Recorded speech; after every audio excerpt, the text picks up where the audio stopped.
Silakan subscribe Cerita Cinta YouTube channel. Terima kasih. Kenapa dia selalu dalam masalah dan kenapa aku juga mesti terlibat? Kavi memijit pelipisnya. Ditatapnya Winda dengan dahi yang diplester. Mereka dari apotik untuk membeli obat. Winda tadi keserempet motor. Untung motor bisa menghindar, meskipun harus nabrak tempat sampah depan pertokoan. Untung juga tidak ada yang luka parah. Winda sendiri hanya dahinya yang terluka karena terkena sesuatu. Tahu-tahu dahinya berdarah, tapi tidak parah. Dengan membawa tas seperti ini, kamu mau kemana? Tanya Kavi. Mereka duduk di depan bangku apotek yang ada di tepi jalan. Kavi memperhatikan wajah Winda yang lusuh dan sepertinya memikirkan sesuatu. Aku sudah pindah, ucap Winda kemudian, sambil memeriksa lengannya yang agak sakit. Ternyata ada kegores sedikit yang membuatnya merasa perih. Ya itu bagus, lingkungan di sana memang kurang bagus, celetuk Kavi saat ingat bagaimana warga di sana mengatasi Winda tempo hari. Pria itu juga ikut memperhatikan Winda yang sedang memeriksa lengannya. Coba aku lihat. Winda seketika beringsut. Tidak usah, nggak apa-apa.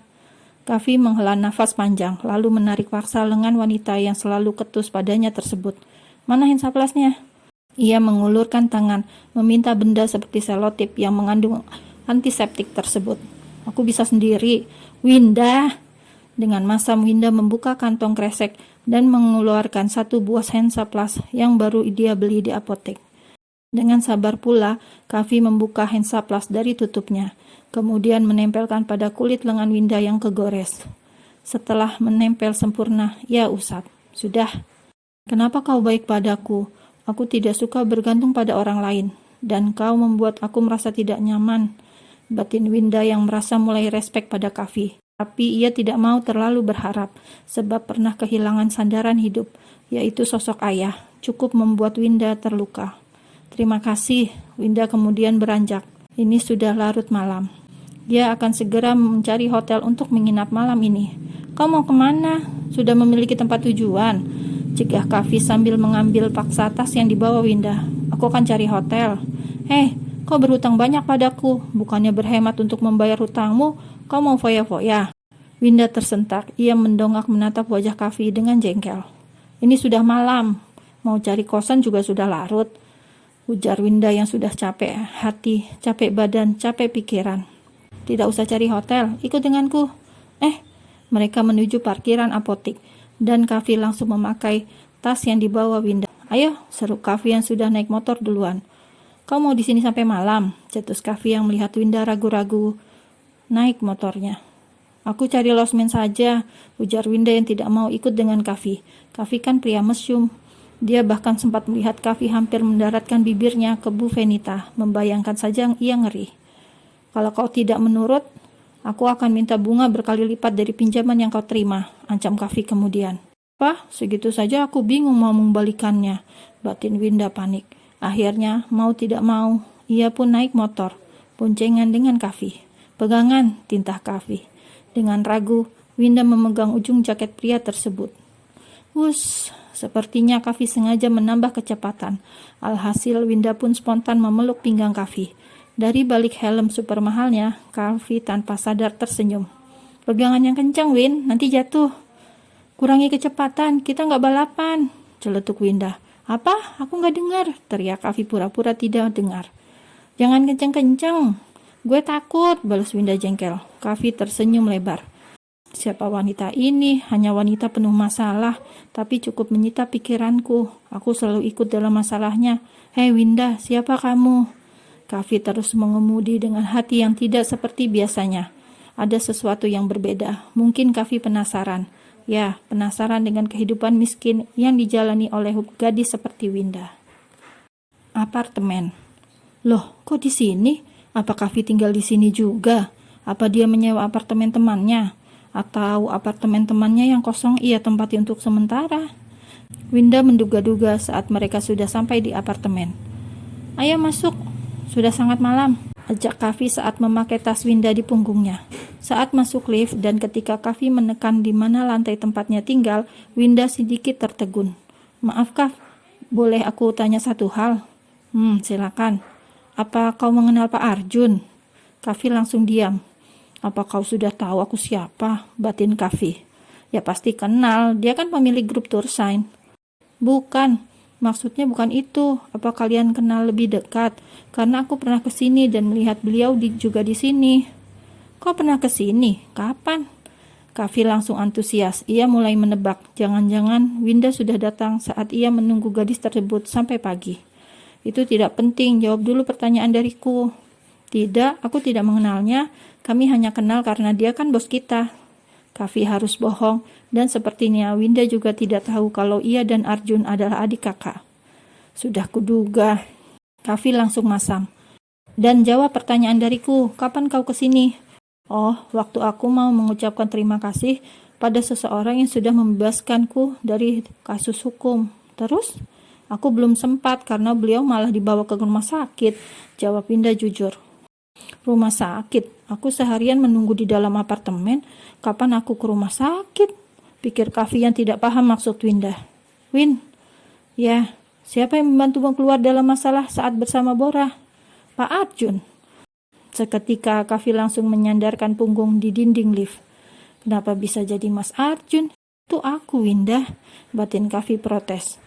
Ting!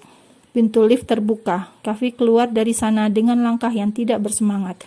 Ia bete karena Winda salah alamat. Dan sekarang keduanya sampai di depan pintu apartemen Kavi. Loh, kok nomornya sama?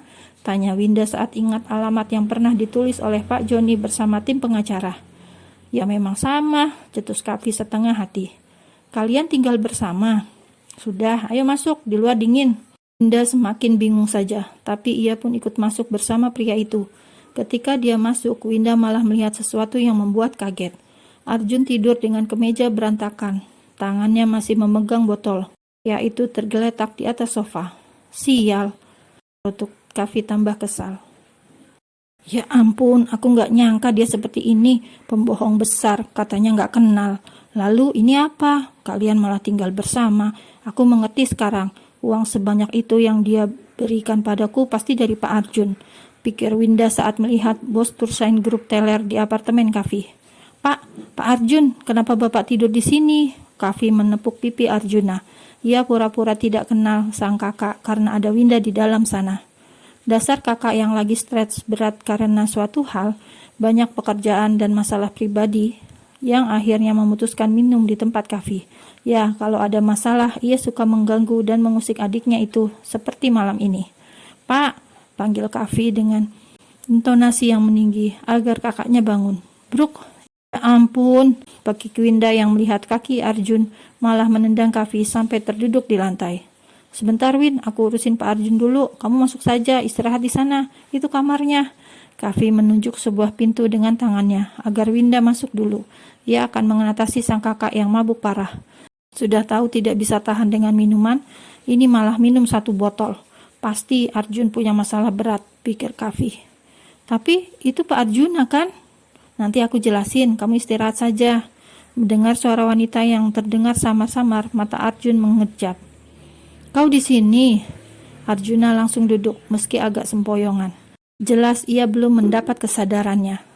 Sambil tersenyum lebar memperhatikan gigi-giginya yang putih dan rapi, Arjun mencoba berdiri. Kavi yang melihat sang kakak hampir jatuh, ia langsung spontan memapah kakaknya itu. Tapi, bruk, sang kakak kembali mendorong dan membuat Kavi jengkel. Harusnya jangan sekarang. Kavi yang sebal hanya bisa mendengus kesal. Ia tahu kalau kakaknya mabuk, pasti berkata yang bukan-bukan. Sebelum itu terjadi, ia menatap tajam ke arah Winda. Win, masuklah. Dia sangat berbahaya jika mabuk. Winda jadi bengong. Ia pun mengangguk meski bingung dan segera berbalik menuju kamar yang sudah ditunjuk Kavi sebelumnya. Hei, panggil Arjuna. Gayanya sempoyongan seperti dewa mabuk dari negeri gingseng. Udah Win, masuk aja. Seru Kavi yang melihat sang kakak memanggil Winda. Winda sekali lagi menurut. Ia langsung saja ke kamar karena takut juga melihat tatapan Pak Arjuna yang tidak biasa tersebut. Pria yang biasanya terlihat sangat berwibawa, karismatik, dan dihormati banyak orang itu kini merancau tidak karuan. Gadis bodoh. Ngek, Winda yang sudah memegang knob pintu langsung menoleh.